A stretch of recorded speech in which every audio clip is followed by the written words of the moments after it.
Today we're going to talk about the final of the big three within Portuguese football, this being FC Porto.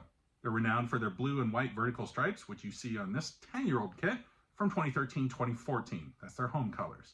They're nicknamed Dragões, or the Dragons, and you're going to see why in just a little bit. Let me set the stage about Portuguese football here. The big three I mentioned are Benfica, Porto, and Sporting. Both Sporting and Benfica are based in the capital city of Lisbon, with Porto further north of the coast. The term big is really warranted here, seeing as there are only two other clubs that have ever won the league title in the country, and both of them have only won it once. So these big three are highly dominant within the country. Within that big three, Benfica and Sporting are the two traditional powers within Portuguese football. Benfica lead the league with the most titles, although Porto have the second most. They've really accelerated away from Sporting since the beginning of this century. Matches between Benfica and Porto are known as the country's Clásico, or most important derby match. There's still an important rivalry and a fierce one with Sporting as well, but this is the bigger of the two. The important thing here is it's a good match to watch because it's pretty evenly matched as far as victories historically between the two clubs.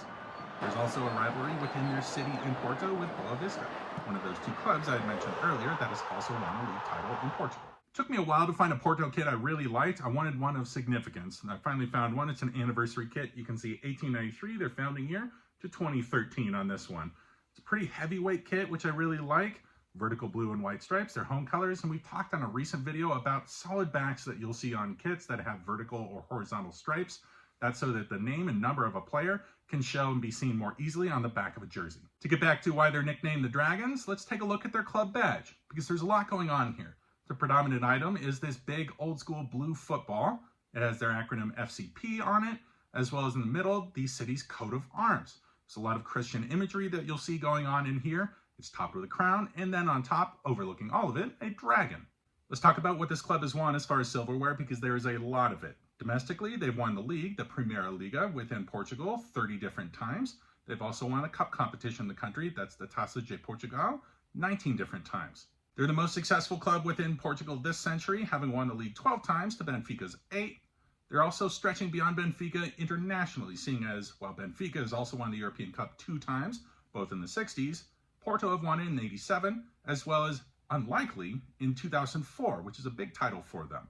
They've also stretched further by winning the Europa League 2 different times, both this century in 2003 and 2011. Each of their Champions League successes have also come with the following Intercontinental Cup victories against the winners in South America of their top flight title, the Copa Libertadores. Key things about the club is both of their European Cup Champions League victories have come with even further acclaim beyond just that big title, with the first one in 1987 being the one that completed an international treble. That meaning they won the European Cup, they took it off of Bayern Munich that year. That's a big club to win that title against.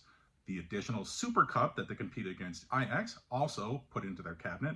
And finally, the Intercontinental Cup I just mentioned, won against Uruguay's Peñarol. The second one in 2004 being just as important, seeing as it's one of the most unlikely victories that many people in the sport think has happened in Europe, seeing as this wasn't one of the predominant countries that was winning titles within the European Cup competition up to that point. It was generally dominated by Germany, as well as England and Italy. So this was a big victory for them and their manager, who pretty much launched his career. This is Jose Mourinho. He nicknamed himself the Special One after winning this title. He also won the UEFA Cup for them the previous season. And in 2004, on the way to the title, they defeated Manchester United in stoppage time at Old Trafford, which is something that not many clubs can claim to have ever done.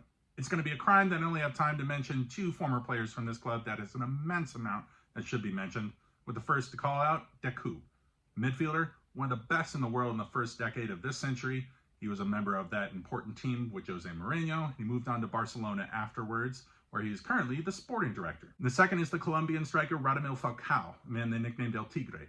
This is one of the most predatory goal scorers I've ever seen. Definitely one of the best strikers of this century. He's still out there playing at Rayo Vallecano in Spain.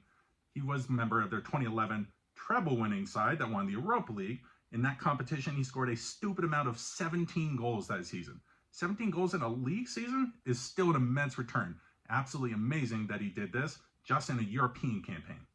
As far as their current squad, I'll start by mentioning my friend Rosemary's favorite player of all time, that being the Portuguese defender Pepe, who is definitely one of the greatest defenders in the history of the game, and he does it with grit, intelligence, and violence.